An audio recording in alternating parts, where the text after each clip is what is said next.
Good to go? Good to go. Sweet.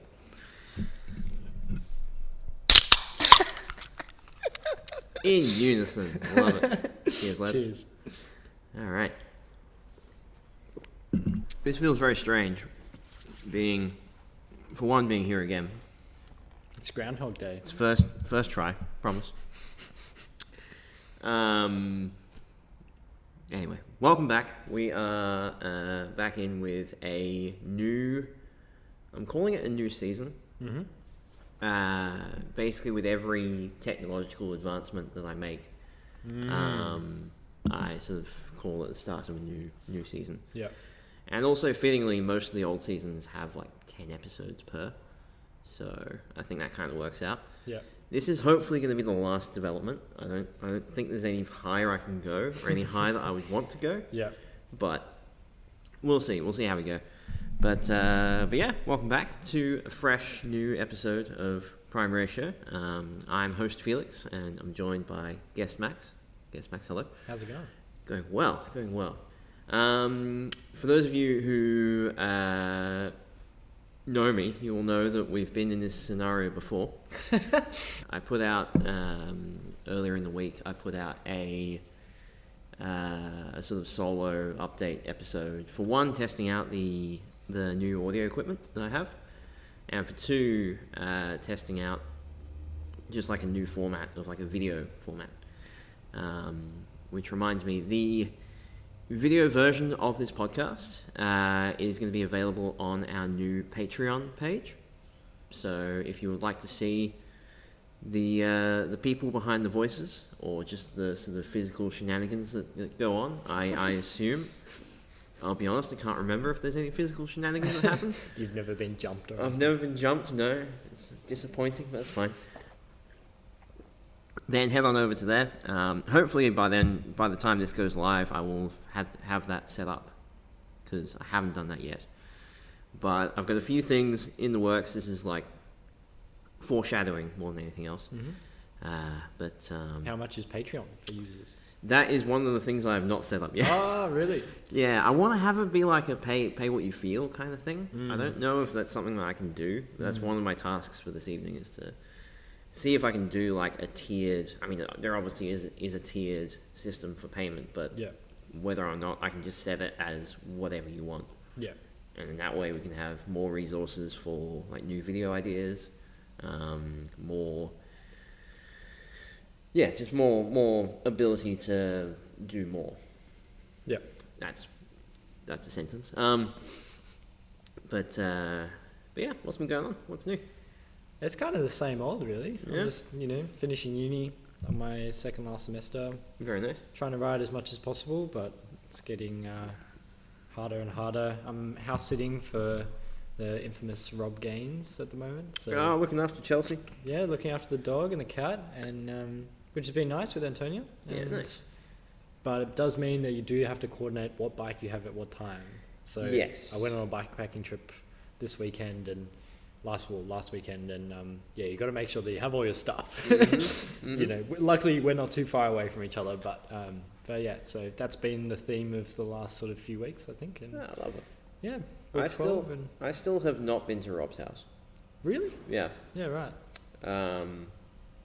Yeah, I just don't think. I think just nothing's aligned. Yeah. Like Rob's busy, I'm busy. Yeah. He's drifting cars anyway. Yeah, exactly. He's moved on. Moved on from us and our bullshit. That's fine. But yeah, that's been nice. So it's just getting uni done and yeah, trying to ride bikes.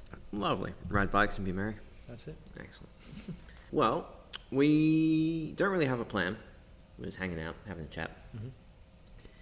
And we had a number of quite good sort of points that were raised and discussed on the last attempted episode. Mm-hmm. So I figured we'd revisit some of them.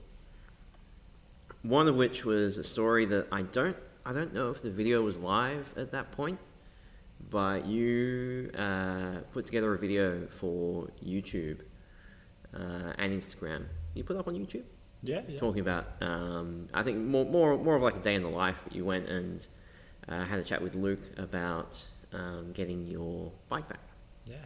Yeah, have you been like logging footage for more videos? I've noticed there's always consistent edits and stuff, but Yeah, I mean, trying to keep it consistent. I don't know if consistent's the right word, but yeah, I think like it's something that I'll want to continue doing. They're fun to make, and people seem to enjoy them. I don't know how much like pointing a camera at my face is like the way I want to go, but yeah, no, that was fun to make, and yeah, I mean, you got to like give Luke props, so I wanted to thank him for that, and do a little process and do a little ride of the bike again, because it'd been a while, but yeah, for sure. But yeah, I mean, you're building up a new sort of exciting project that's very similar to that bike. We've got a damn near identical project coming together. So, it's gonna be fun. Yeah. So that's in the works, which is fun, and it's pretty much like my dream wheel build that you're doing. But yeah, it'd be fun to have that going. So. It's gonna be a solid set of wheels.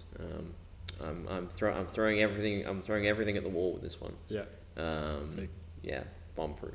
Hopefully. Bomb-proof. I mean, all your wheels are bomb-proof, but the front bomb-proof wheel got stolen. So yeah, that's sad. The back one needs a little TLC. But. Yeah, but that's alright. That's how it goes. So yeah. Yeah. Do you film? I mean, I remember living with Rob. He would just film everything, and then I think go through it. If we went out for a ride, he'd film a bunch of stuff and then go through it either during the day or at the end of the day. Yeah. Do you err more towards filming for a specific video or a specific idea, or if you're just out and about filming filming different spots, or is it more of like a spur of the moment kind of thing? It's like I'm here doing some stuff. Yeah, it's definitely filming for an idea. I tend to not film like just randomly.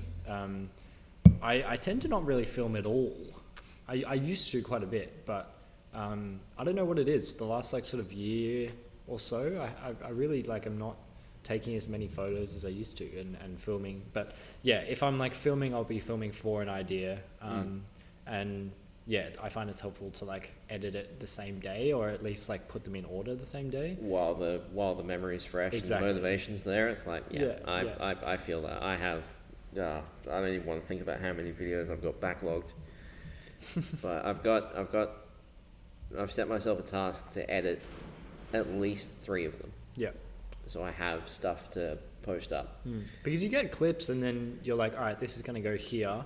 This is going to make sense in this storyline. I'll, remember that. And then, but if you leave it too long, it just becomes this random, unsorted mess that you kind of, and then it becomes less appealing to sort of figure out later. So yeah, you kind of have to storyboard it almost straight away. Yeah. And then once it's all in the right, I guess, order and sequence, you can come back to it and be like, oh yeah, that's right, this is how it's going to go, this, that, and the other. You can have the flow. Yeah, totally. Yeah, for me, I've been exploring a number of different avenues of like styles of content. Like I've been doing a lot more stuff like this, like the video podcast and stuff like more vloggy type things. I rode out to Halls Gap and filmed a bunch of stuff there, and that was a vlog type video for Melbourne Alleycats YouTube channel. Very subtle plug there, but nice. Like having that as opposed to my usual format, which is no original audio, just literally a background track that is the basis of the edit. I've been really enjoying that process of like storyboarding the episode and the video, making it all sort of work together. That's worked out really nicely. But yeah, I definitely think it's important to have a storyboard in mind, especially because like in this sort of age of content, people don't want to like sit down and watch a 10-minute video if they don't know what's going on. Yeah. So I've found that really interesting, like our just slow shift towards shorter and shorter form content. It's almost looking like, how Vine used to look with like, what was it, 6-second videos? It's all coming, 6 or 7 second videos. Yeah, so if you storyboard, it's like, you can actually sort of almost like what you do in an essay, sorry to be but you're signposting what Always you're going comes to do. back to education. What you're going to do like in this video, and so you sort of give the viewers an idea of what they're going to sit down and watch. Yeah, exactly. And like with some of your videos I've seen, you've done like literally just sort of a sit down at the start and explain what you're going to do, and that's obviously helpful. I'm kind of coming to grips with all that as well, of like explaining what I'm doing. But in my classic style, I'm not doing it straight away. I'm giving some like background footage into it, and then being like, oh yeah, that's right, I gotta actually say what I'm up to. Yeah. Which is fun and very very me. It's like I'm nowhere near as organized as I come across. I'm like I'm just winging it most of the time. Well, otherwise, if we all did the same thing, it'd all be the same cookie cutter. It'll be content, just like, boring, yeah. So it's cool to see different like approaches and that testing thing. Like when I was doing like all the TikTok videos, it was just like, all right, I'm just gonna post like all this like just shit, everything, really, and just see what sticks. And then you just keep doing that, and then you see what sticks. You see a trend, and then you just start doing the trend, and then you do better and better and better, and then you get banned for dangerous content. But that's another story. That happens. Man, I still never have delved into TikTok or any of that. I don't recommend it. No, honestly. I can't. Yeah, I've got way too many platforms to manage now. You reach like audiences easier. There seems to be like a lack of barrier that Instagram has on TikTok. But at what cost? Because then you're on the platform and you're absorbing that content. And it's just like, I mean, Instagram Reels is bad enough. Like, let alone, exactly. Oh yeah. No. So it's like a give and take. Yeah, I find I actually think an achievement for me would be to have someone on TikTok repost my content. Like I see a lot of creators online. They have that. They don't have a personal TikTok, but they have people who find their clips and then copy them and then upload them, which, if you're trying to make money off your content, sucks. But if you're just doing it for the fun of it, or you've got alternative monetization routes, it's fine. It's just like it's just more publicity for you. But that was a deep dive into like a whole host of different content creation avenues. But I guess that's kind of the nature of what we do. Yeah, no one really. I mean, nothing we're doing is super serious. No, and no one really talks about it, especially like these like people like you and me who are not gathering huge, enormous like Terry B-esque audiences. But it's still interesting to like see how different people approach it differently. Like it's sort of I feel like it gives you a glimpse into what's going on in your brain. Yeah, exactly. It's, like cool. seeing I was reminded of that, seeing Benji's edit of the analog Alleycat, which I don't think had come out last time we recorded, so it's kind of nice to have this second chance. Go watch it. It's fun. It's real good. I'll have a link to it in the description. It's a great edit. He does that for work, so it's always good. And I guess that's kind of why it takes so long for him to post stuff up. Cause why would you work outside of work? It's cool to see that. I feel like so many of the best people who create content in this sort of like micro space do it for work. Like Jackson Bradshaw from Fode Gang, J Wall from Suck My Cog. Like they're all like doing this for work. There's so many other examples, but and then they take it to their actual like hobby, and it's like, whoa! Absolutely, it's great. It's good to see, and the variety is good as well. Good for inspiration and informative content too. But I don't know. I had a question, but I've forgotten it. It was no, it's fine. We'll roll with it.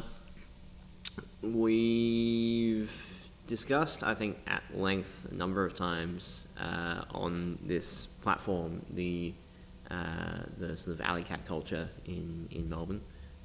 We're at a point where I think things are starting to get a little quiet, and I know that there's a couple of Alleycats coming up in the next couple of months. I think one I'm organising, one I think Alex is organising, and I think there's another one, but I can't remember who's organising that one. Are I like to think sort of solidified yourself in this one yearly Alleycat. It's a really quite a good. It's a really good event. You know, it's like I think everyone's spoken very highly of the analog Alleycat and the Alleycat in capitals. And yeah, is that going to be like a continuing trend? Is it going to be? Are you going to explore new formats, or have you kind of found your rhythm with the analog stuff? Yeah, I wouldn't. I think I wouldn't mind doing more analog stuff. I think I'm more invested in that than anything else that I've like sort of thought about doing. Yeah, I think I want to do them more than once a year.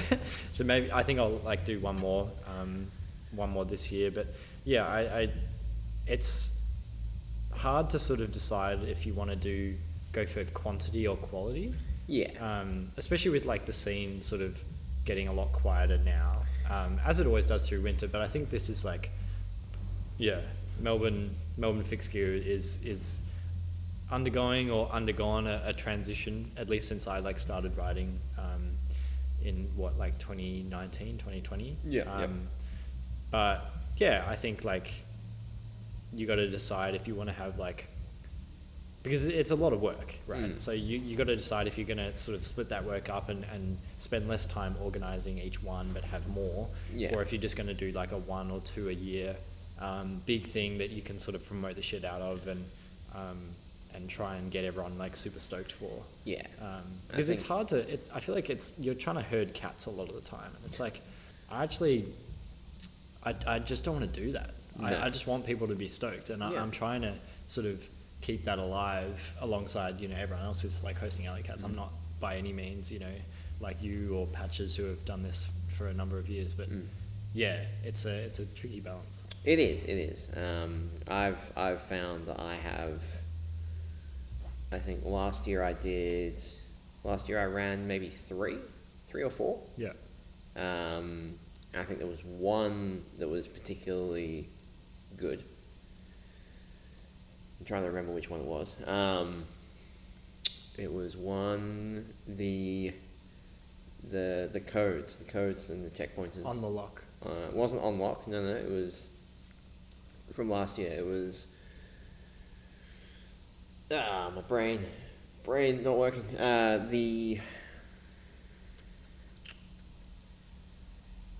It was one that you and Scott were really close on. Oh yeah, that was good. What was that? It might have literally just been Felix the Alleycat. I think part 2.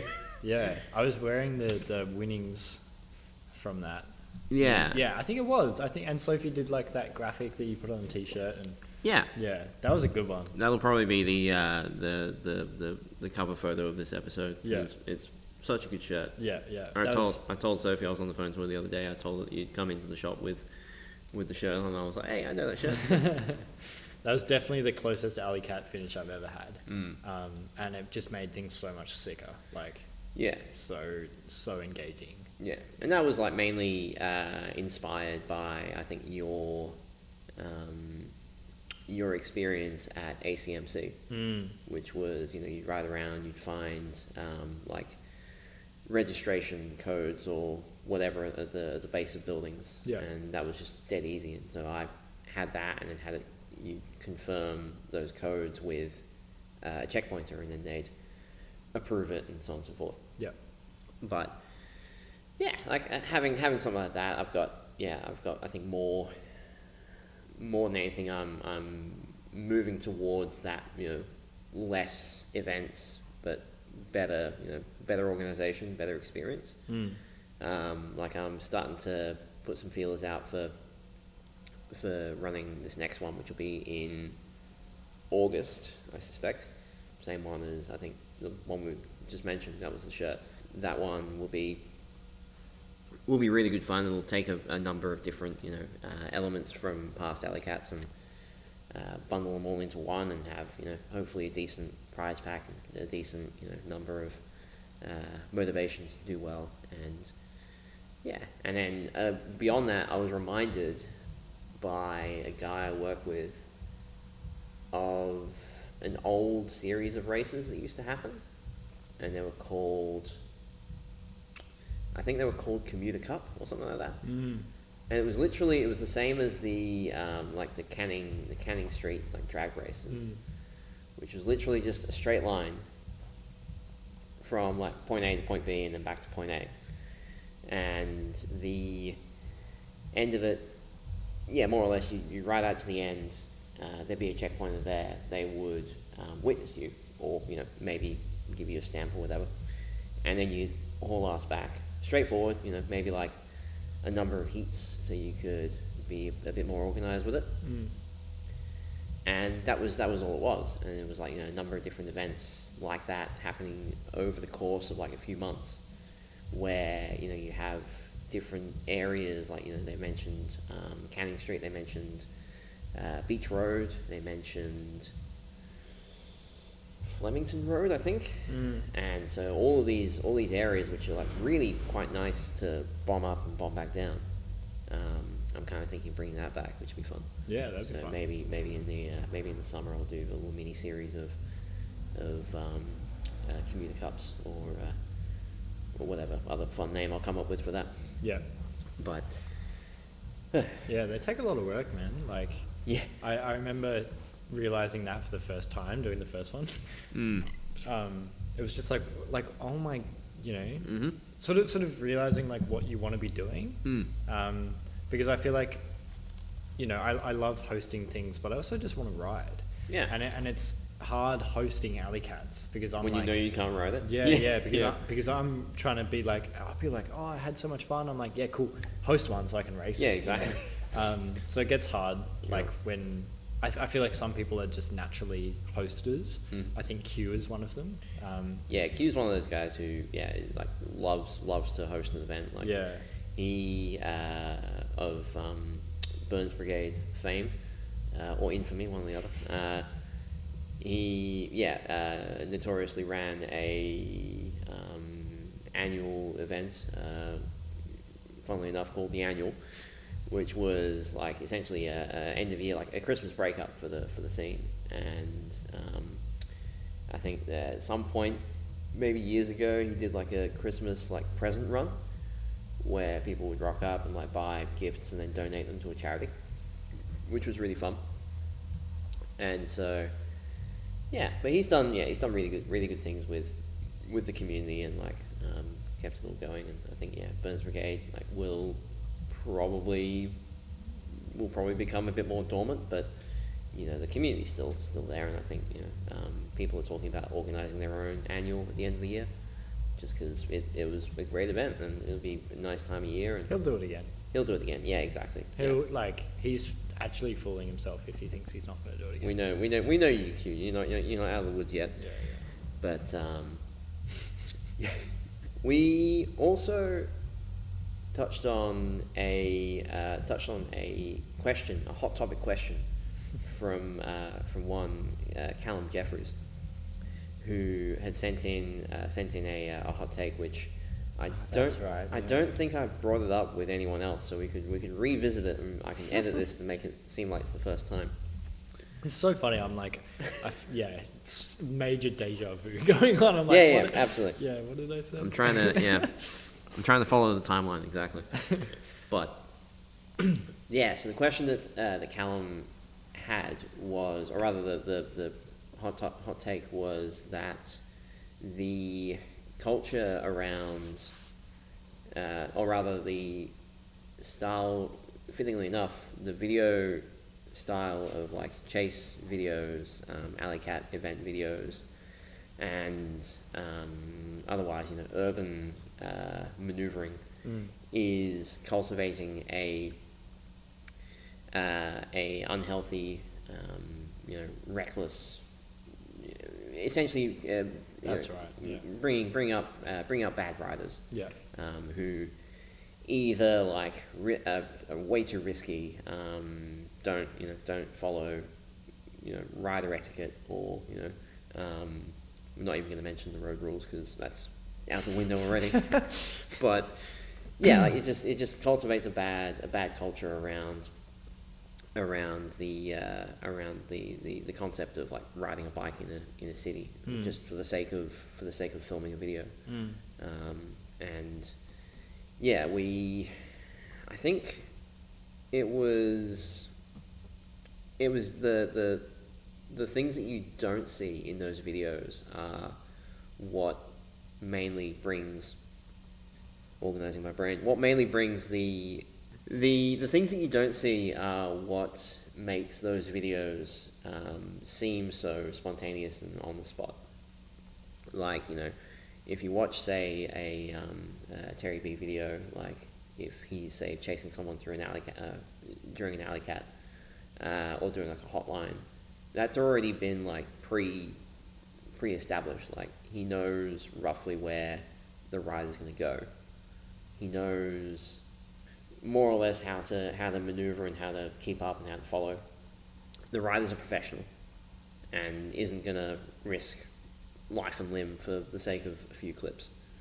The only thing that's an unknown is the traffic, which is also bound by a number of rules.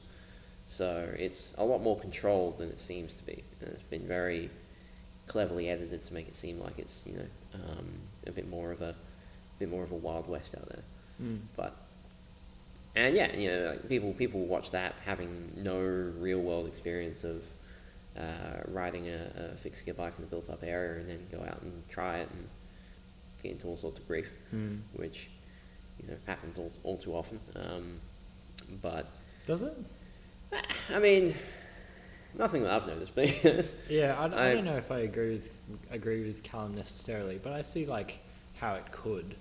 I think getting like sort of trying to pin down like what a bad rider is, whether that's like someone who's breaking the road rules and being like discourteous to traffic and not being a good citizen in terms of how you ride your bike. I think that's already happening. Anyone who has ridden Alleycat has ridden like that. Yeah. So I think that's like not necessarily true, but I also don't think there's like a direct correlation between that and encouraging bad riding. No. I'm not sure how, but I don't know anyone who's been injured riding an Alleycat.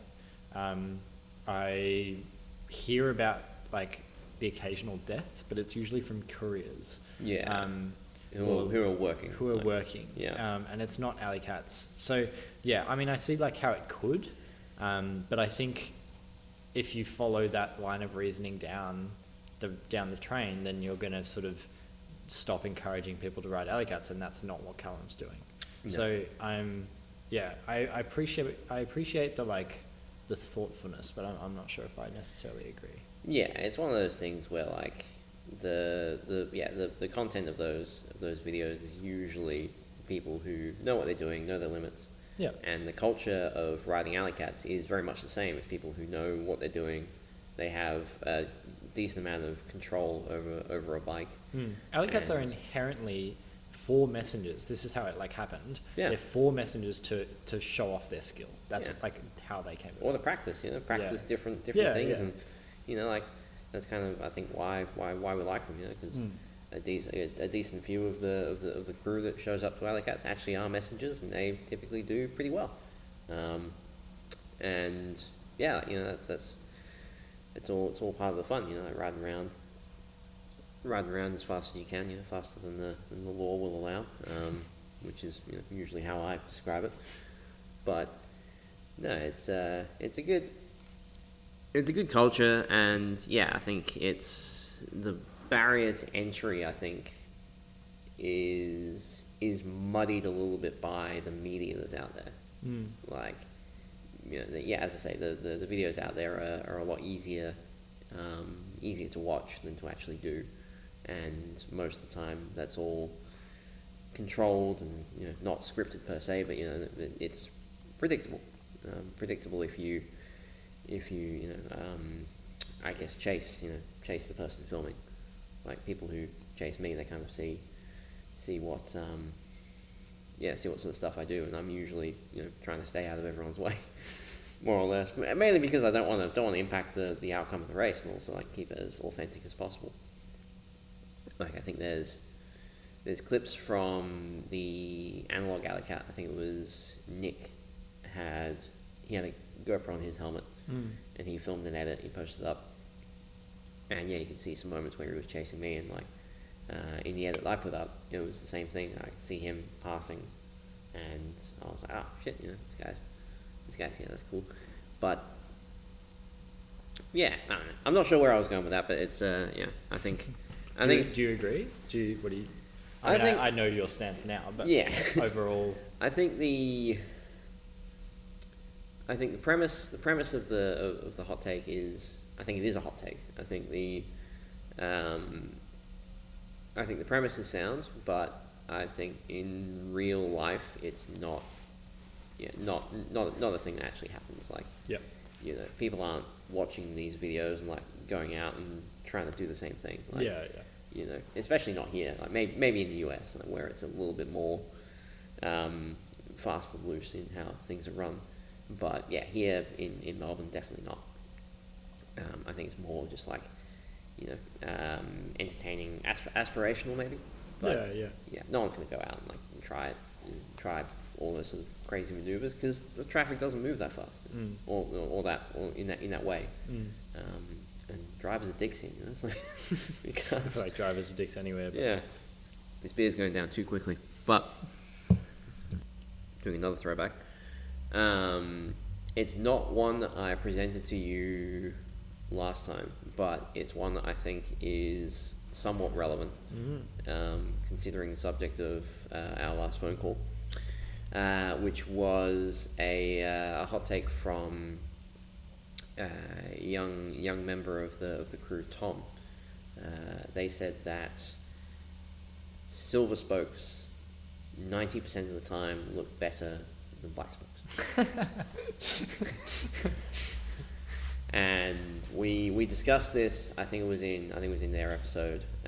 We discussed this, and my stance on it. I think all of my bikes have got black spokes in them, with the exception of the Vendetta, which has a mixture of black and silver. Beyond that, all of them have black spokes. But for all of those, the reason for that is that I want to draw attention to the frame and like other sort of small details, like on the Cinelli, for example, I've got color references for like different features of the frame, like the rear triangle, one side's red, one side's blue, so I've got red and blue details everywhere through that. The All City, that build kit is all black because I want to be able to transfer it from one frame to another and not need to change anything. The 14 up here, that one is just more of a passion project than anything else, and I just figured black spokes would look good on it, because again, that's going to be something that, there's a chance I'll have to sell this frame when Sean eventually asks me for it back. But like for me, when I build a wheel, it's more to just complete the build, or to highlight another feature of the bike.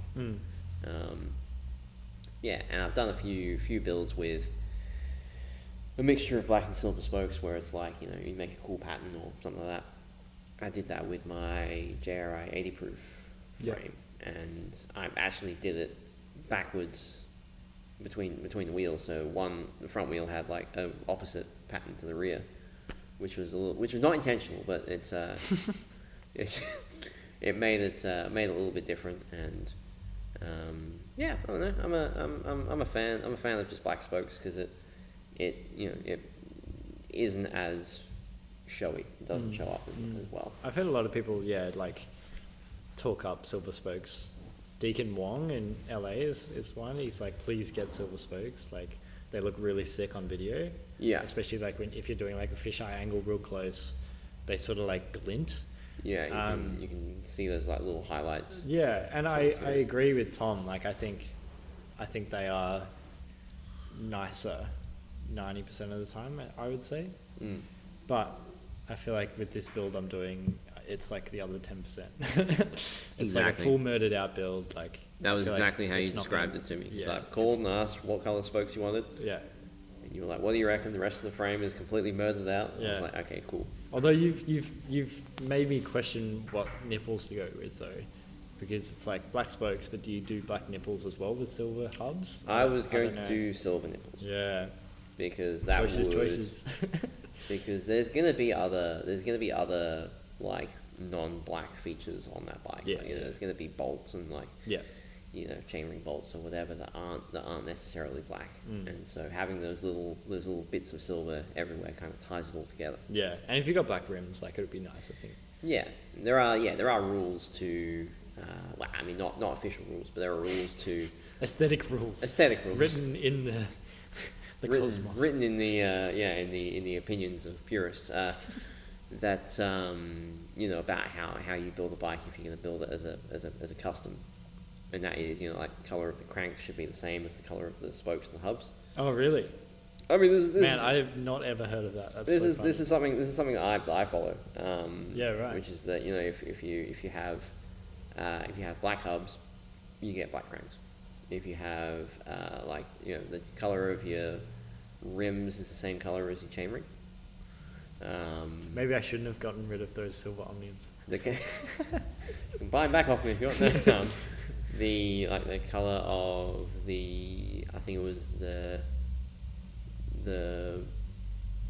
all the bearings, so like the headset and like maybe the bottom bracket if you can, and the seat post clamp should all be the same color.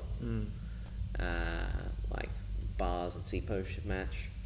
And it's just like, you know, something that you have a flow, you know, and you want everything to sort of fit. And sort of, I think, yeah, whenever I build a bike, I always keep that all in mind. Like, you know, the build that I have for the for travel, the travel frame, which I posted the story about the other day. It's over there with a through axle in it. It's too long, but that build is a prime example of like a full, you know, motored out, you know, everything's black, with the exception of the frame and the tires.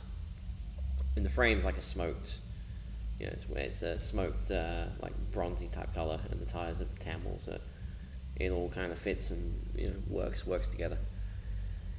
And then the freewheel's green, which bothers me in a weird way. But Chain silver. the chain's silver. The chain's like a gunmetal grey. It's like one of the Izumi Super Toughness Kai chains, which is like, yeah, darker silver to the standard silver chain.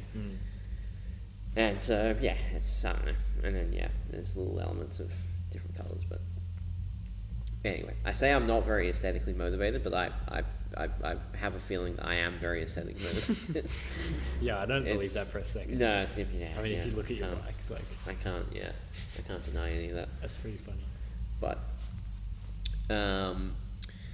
yeah, and then this is just me trying to remember stuff, you know. It's like, I think we talked Okay. about, someone was asking, like, as a final note for the episode, like, if you could ride...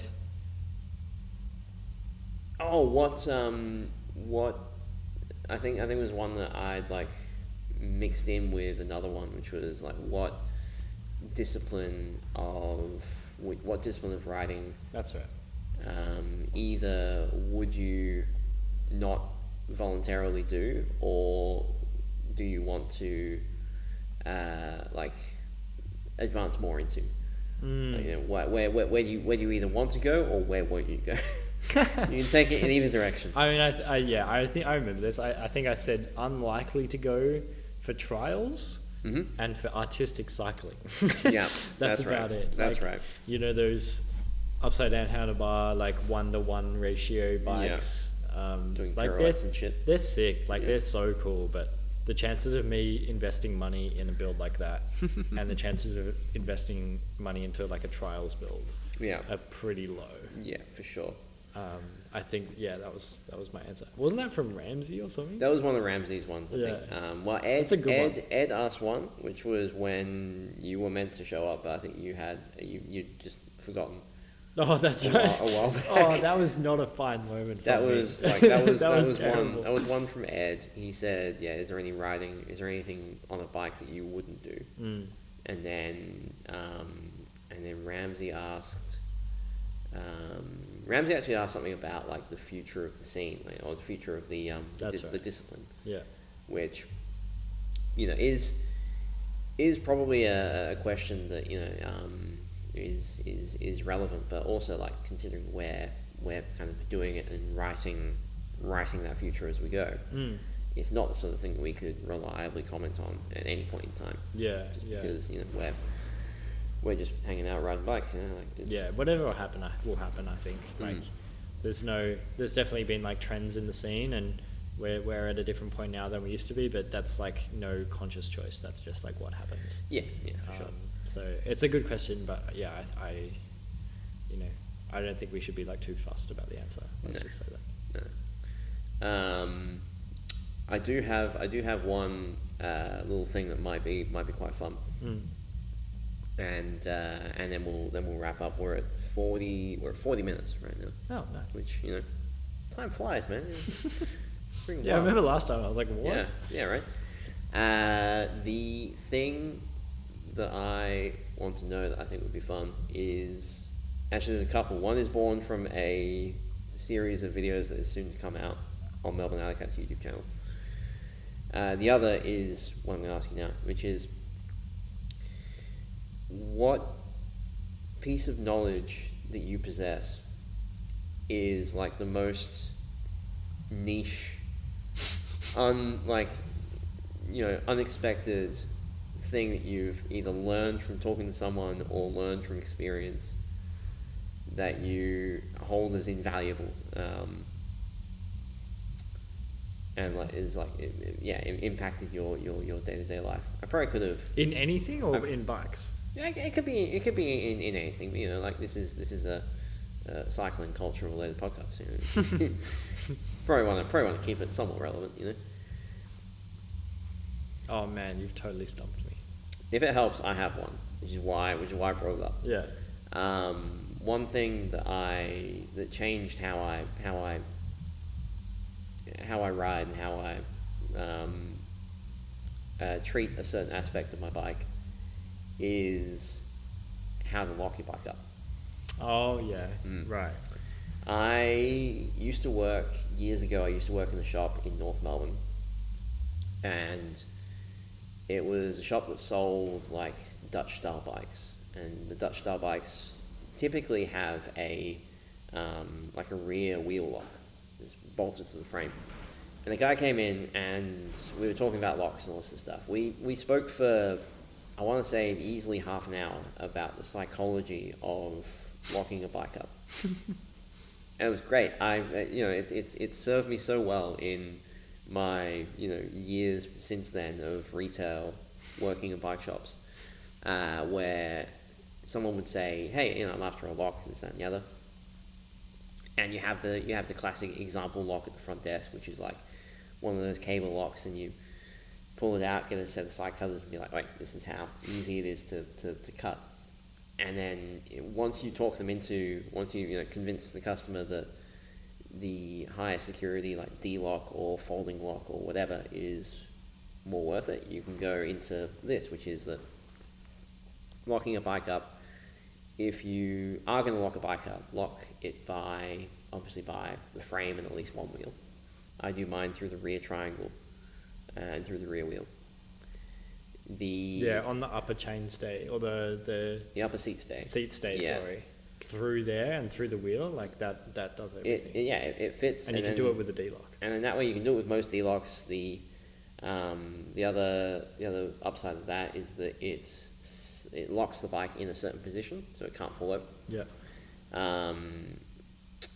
The reason that higher priced locks are smaller is that there's less room to get a pry bar in there and break it, and it leaves less room for movement, so that the bike won't get damaged by just moving it around. If someone like grabs it and tries to yank it, they're not going to bust anything up.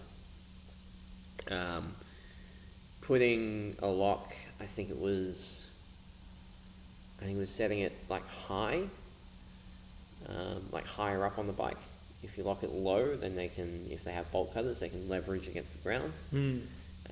So many things. Like it was nuts, this conversation. And, it's just somehow worked its way into my brain. So, and now it's all I recommend when people talk to me about locks. I'm like, do this.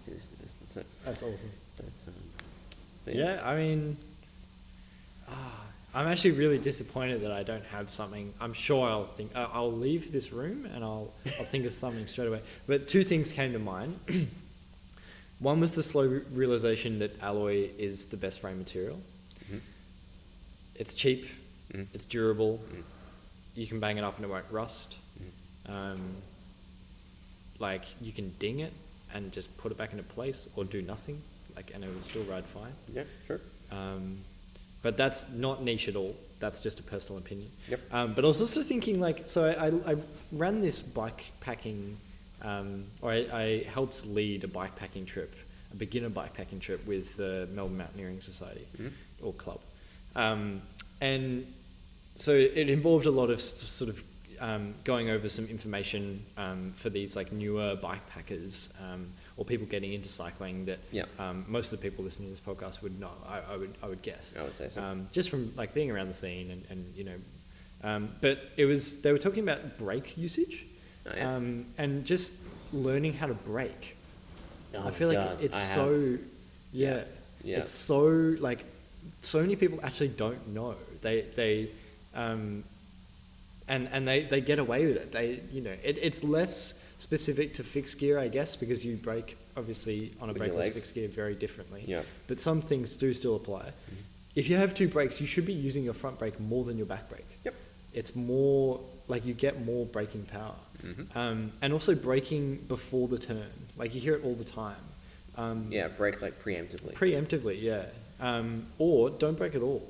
Yeah. If you roll through it. Yeah. If you brake, if you brake less and less, you start to realize how much your tires can do. Yeah. I'm thinking, especially of mountain biking and gravel as well, is you can lean into your bike.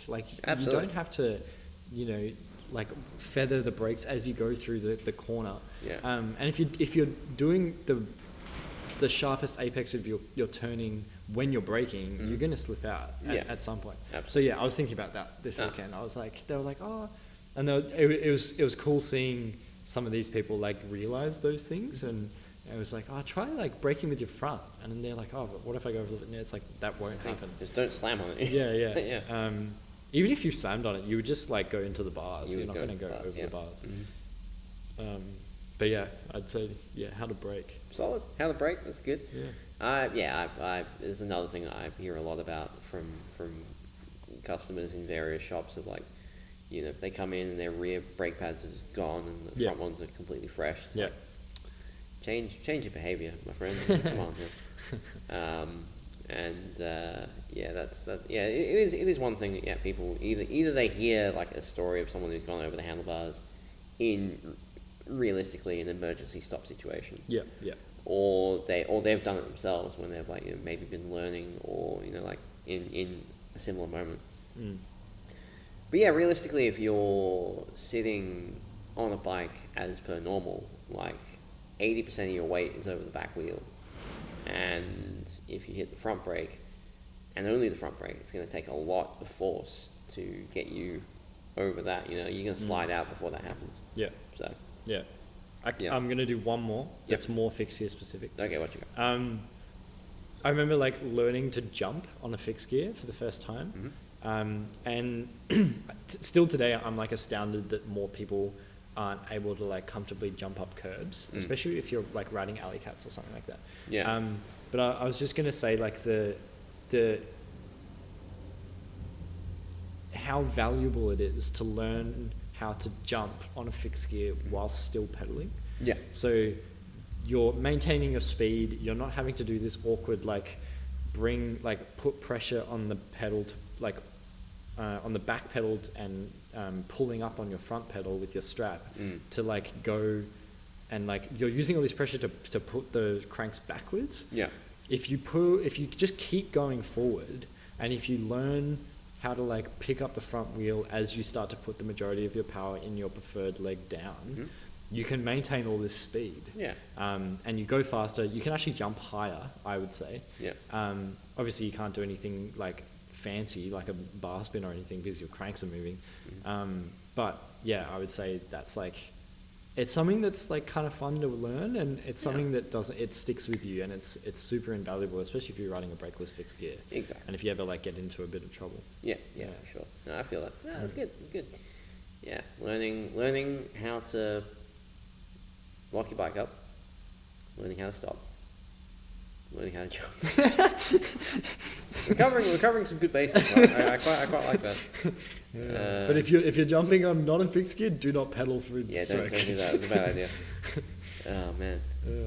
This is funny. I'm not anyone that's even remotely wise in this sort of thing. It's funny to be sort of dispensing this knowledge.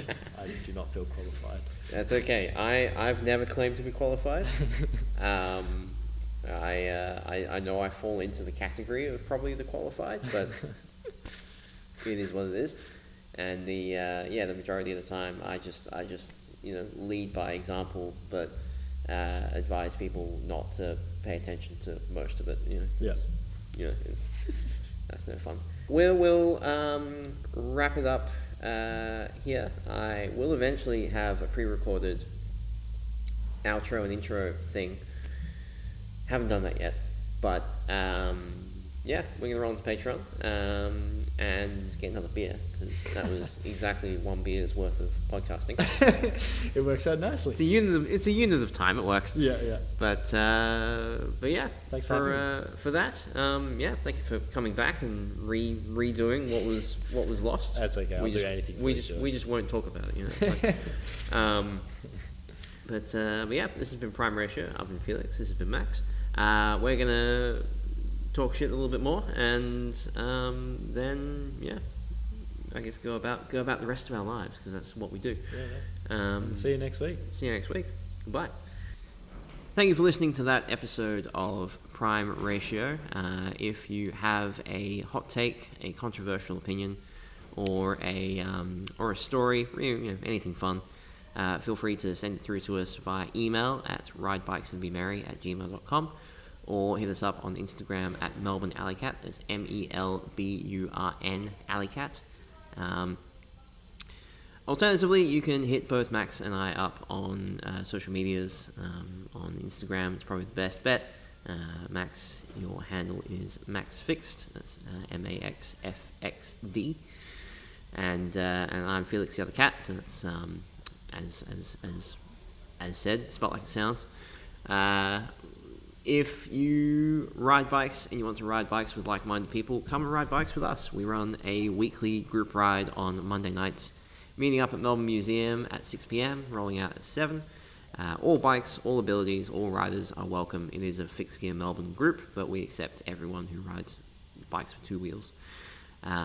We haven't had a trike rock up yet, but we'll maybe once that happens, we'll have to change the format. But or a unicycle.